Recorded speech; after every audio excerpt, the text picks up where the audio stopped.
तैमूर, इस हरामजादे की तलाशी लो और इसे बांध कर डाल दो। इसे भी हेडक्वार्टर मुंतकिल करना पड़ेगा। तैमूर ने आगे बढ़कर उस चौकीदार की तलाशी ली। उसकी जेब में ड्राइविंग लाइसेंस और शनाख्ती कार्ड भी था। शनाख्ती कार्ड और ड्राइविंग लाइसेंस के मुताबिक उसका नाम अहमद जान था और वो एबटाबाद का रहने वाला था। मेरी खोपड़ी एकदम घूम गई। वो हरामजादा शुरू से ही झूठ बोलता रहा था। उसकी ये बात भी गलत हो सकती थी कि उसने मूसा खान को मेरे बारे में इत्तला नहीं दी थी।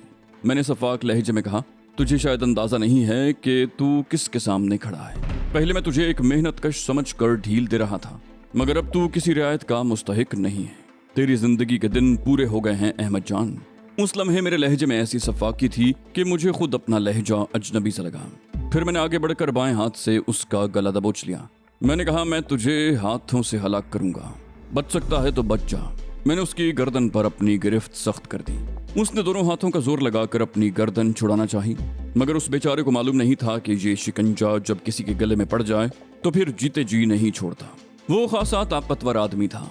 मेरी जगह कोई और होता तो वो अपनी गर्दन छुड़ा लेता। उसने अचानक अपना घुटना पूरी कुव्वत से मेरे पेट में मार दिया। ज़रब इतनी शदीद थी कि लम्हे भर को मैं चकरा कर रह गया। इसी वजह से गर्दन पर गिरफ्त कुछ ढीली हो गई।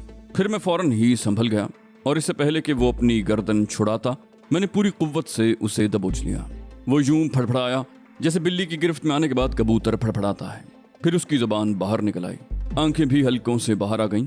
दूसरे ही लम्हे उसने हाथ पैर ढीले छोड़ दिए और मेरे हाथों में झूल गया। मैंने अचानक उसे छोड़ दिया। वो धड़ाम से मुंह के बल फर्श पर गिर गया। उसकी नाक और मुंह से खून बह बह कर फर्श पर गिरने लगा। मैंने उसे लात मारी तो वो उलट कर दूर जा पड़ा। मैं जानता था कि वो गिरने से पहले ही खत्म हो चुका है, मगर मैं इतने गुस्से में था कि उसके मुर्दा जिस्म पर भी लात रसीद कर दी थी। मैं चंद लम्हे तक यूं ही खड़ा उसकी लाश को घूरता रहा। फिर ज़ेरे लब बड़बड़ाया, उल्लू का पट्टा। समझता था कि कामरान किसी भेड़ के बच्चे का नाम है जिसे ये उठाकर ले जाएगा और 1 लाख रुपया ले लेगा। ग्लोरिया की आवाज मेरे कानों में आई तो मैं चौंक उठा। तुम्हें क्या हो गया है कामरान? इतना गुस्सा तो तुम्हें नहीं आता था? उसके लहजे में तशवीश थी। मैंने घूमकर उसे देखा। तैमूर भी उसके साथ ही खड़ा था। वो दोनों पुरतशवीश अंदाज में मुझे देख रहे थे। मैंने घूर कर तैमूर को देखा तो वो बुरी तरह गड़बड़ा गया। बोला, तुम बैठो, मैं तुम्हारे लिए पानी लाता हूँ।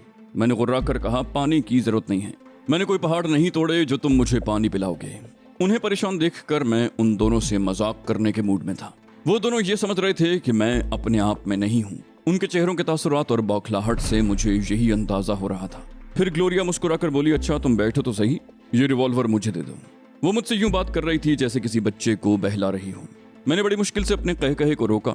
फिर तुंद लहजे में कहा, ये रिवॉल्वर तुम्हें क्यों दे दूं? ये कहकर मैंने रिवॉल्वर का सेफ्टी कैच हटाया और तैमूर पर तान लिया। मैंने कहा, बताओ तुम लोग क्यों मेरे पीछे लगे हुए हो? तैमूर का मुंह हैरत की ज्यादती से खुला रह गया। फिर उसने फौरन ही खुद पर काबू पा लिया और सपाट लहजे में बोला, तुम्हें अगर एतराज है तो हम यहाँ से चले जाते हैं, मगर ये रिवॉल्वर जेब में रख लो। मैंने एक मर्तबा फिर खा जाने वाली नजरों से उसे देखा और गुर्राहट आमेज लहजे में बोला, मैं खाली हाथ भी तुझ जैसे 2 को ठिकाने लगा सकता हूँ। ग्लोरिया चीख उठी, कामरान होश में आओ, क्या हो गया है तुम्हें? फिर वो तैमूर से मुखातिब हुई। बोली, वो तो होश में नहीं है, मगर तुम्हें क्या हो गया है? क्यों इसे मुश्तइल कर रहे हो? तैमूर भिन्ना कर बोला, ये मरदूद बेहोशी में हम ही को दुश्मन समझ रहा है और तुम भी इसकी हिमायत कर रही हो।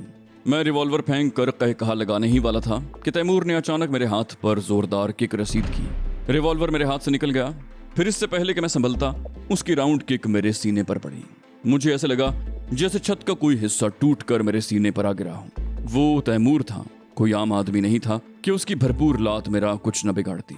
उसने दूसरी लात मारी तो मैं कोशिश के बावजूद अपने पैरों पर खड़ा न रह सका और घुटनों के बल गिर गया। मजाक ही मजाक में एक खूंरेज तसादुम का आगाज हो गया था। किसी ने सच कहा है कि हाथों से गन्ना छीनने का मजाक भी नहीं करना चाहिए। अब मुश्किल ये थी कि अगर मैं तैमूर पर हमला करता तो हम में से एक लाजमी तौर पर बुरी तरह जख्मी होता। मैं ये भी अच्छी तरह जानता था कि तैमूर आसानी से काबू में नहीं आएगा। ऐसा लग रहा था जैसे तैमूर वाकई जहनी तवाजुन खो बैठा। ग्लोरिया चीख चीख कर कुछ कह रही थी, मगर हम दोनों में से कोई भी उसकी आवाज नहीं सुन रहा था। तैमूर ने उल्टी कलाबाजी खाई और चंद कदम पीछे हट गया। फिर उसने फुर्ती से अपनी जैकेट उतार कर फेंक दी। मेरे दिमाग में खतरे की घंटी बजने लगी। वो उमूमन जैकेट उस वक्त उतार कर फेंकता था जब मारने या मरने का फैसला कर लेता था। फिर उसने बरकरफ्तारी से अपनी कमर के गिर्द लिपटी हुई मोटरसाइकिल की चेन खोल ली। वो चेन तैमूर का खुसूसी हथियार थी और न जाने अब तक कितने दुश्मनों का लहू चाट चुकी थी। उसने जन से चेन लहराई और मुझ पर हमला करने को तैयार हो गया।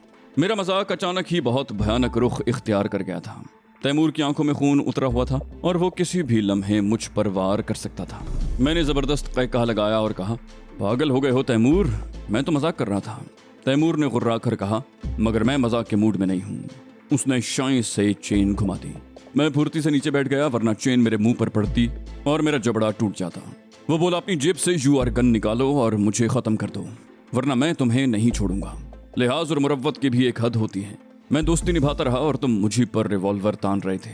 جلدی کرو کامران، مجھے ختم کر دو ورنہ میں تمہیں ختم کر دوں گا۔ ہاں، اگر یہ خوش فہمی ہے کہ تم خالی ہاتھوں سے مجھے بے بس کر دو گے تو اپنی وہ خوش فہمی بھی دور کر لو۔ میں اس چین سے تمہاری کھال ادھیڑ دوں گا۔ میں ہنستے ہنستے ایک دم سنجیدہ ہو گیا اور آگے بڑھ کر کہا، اگر تم میری جان لے کر خوش ہوگے تو ادھیڑ ڈالو میری کھال۔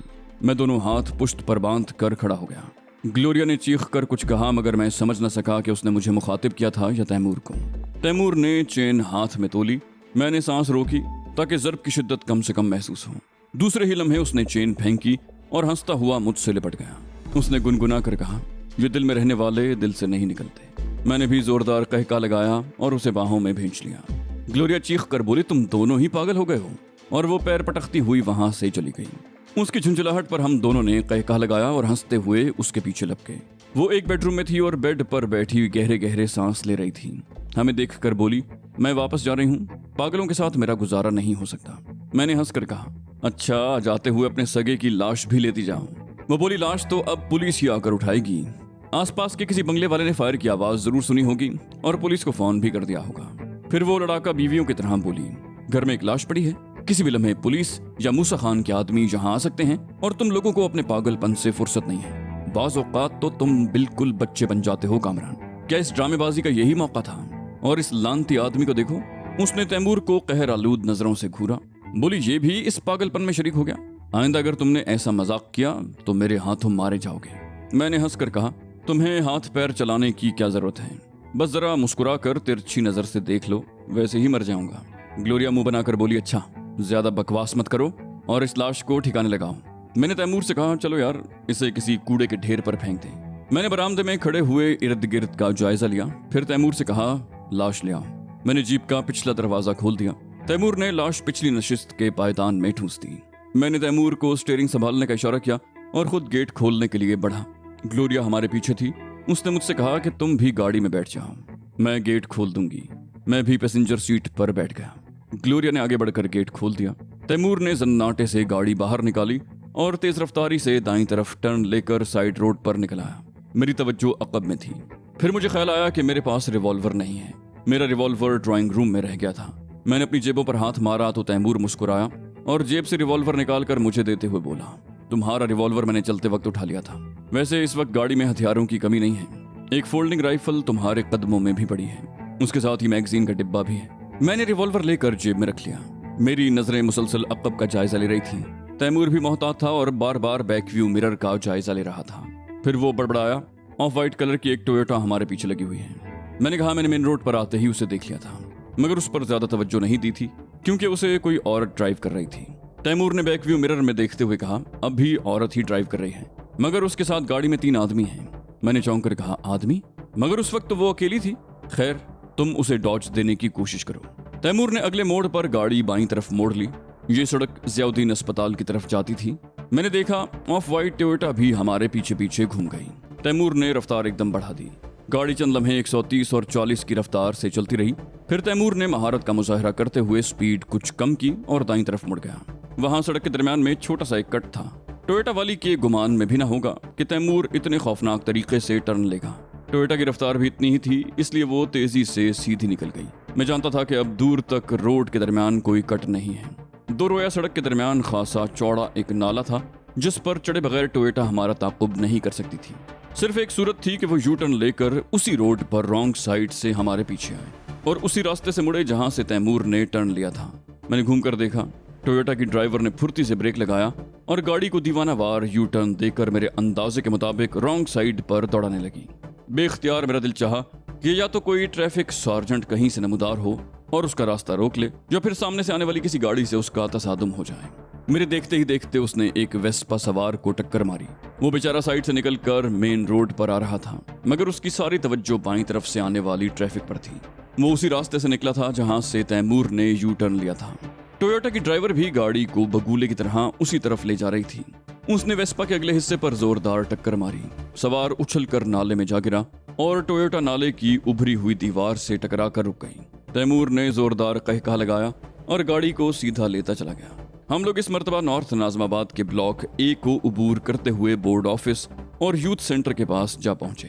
वहां से हम पहाड़गंज की तरफ निकले। उस तरफ से गाड़ियों की आमदोरफ्त बराए नाम थी। उस जमाने में वहां आबादी भी ज्यादा नहीं थी। दूर दूर तक वीराना था और मैदान में जाबजा खुदरा झाड़ियां जंगल की तरह फैली हुई थी। एक मुनासिब जगह देखकर तैमूर ने गाड़ी रोक दी और बोनट खोलकर यूं खड़ा हो गया जैसे इंजन में कोई खराबी पैदा हो गई हो। सड़क पर वक्फे वक्फे से इक्का दुक्का गाड़ियां गुजर रही थीं।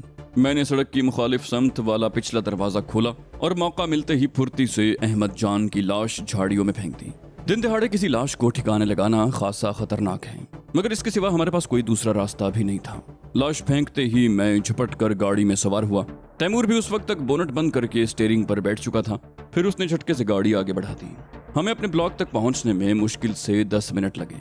सर्विस रोड से तैमूर उस स्ट्रीट में मुड़ने ही वाला था कि हम दोनों बुरी तरह चौंक उठे। हमारे बंगले के आगे और सड़क पर गैर मामूली मजमा था। तैमूर गाड़ी आगे बढ़ाता चला गया। 2-3 गलियां छोड़कर उसने दरख्त के साए में गाड़ी पार्क की और हम दोनों टहलने वाले अंदाज में अपनी गली तक पहुंच गए। मेरे जहन में मुख्तलिफ वसवसे सर उभार रहे थे। मुख्तलिफ सवालात जन्म ले रहे थे कि क्या वहां से लाश ले जाते हुए किसी ने देख लिया या फायर की आवाज सुनकर किसी ने पुलिस को इत्तला दे दी, मगर पुलिस की आमद के आसार नहीं थे। मजमे में अक्सरियत आसपास के बंगलों के मुलाजमीन और चौकीदारों की थी। इक्का दुक्का बंगलों के मालिकान भी नजर आ रहे थे। मैंने घड़ी देखी। हमें वहां से गए हुए बमुश्किल 2 घंटे हुए थे। इस दौरान में क्या कयामत आ गई। वहां लोग भांत भांत की बोलियां बोल रहे थे। तैमूर ने आगे बढ़कर पूछा, यहाँ क्या हुआ है?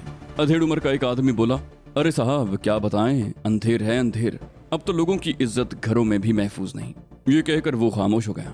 मेरा दिल चाहा कि उसके एक झांपड़ रसीद कर दूं और कहूं कि अपने इस किस्सा गोई के फन को किसी और वक्त के लिए उठा रखूं और सीधी तरह बात करूं, मगर मैं ऐसा नहीं कर सकता था, इसलिए खून के घूंट पीकर रह गया। अधेड़ उम्र का शख्स खामोश होकर लोगों का जायजा ले रहा था। तैमूर ने उसे घूरते हुए कहा, किस घर की बात कर रहे हैं आप? उसने हमारे बंगले की तरफ इशारा किया। बोला, अरे साहब मैं सामने वाले बंगले की बात कर रहा हूँ। 4 आदमी असलहे के जोर पर वहां से एक औरत को अगवा करके ले गए। मेरा दिल उछल कर गोया हलक में आ गया। मैंने पूछा, आपने अपनी आंखों से उस औरत को अगवा होते हुए देखा है?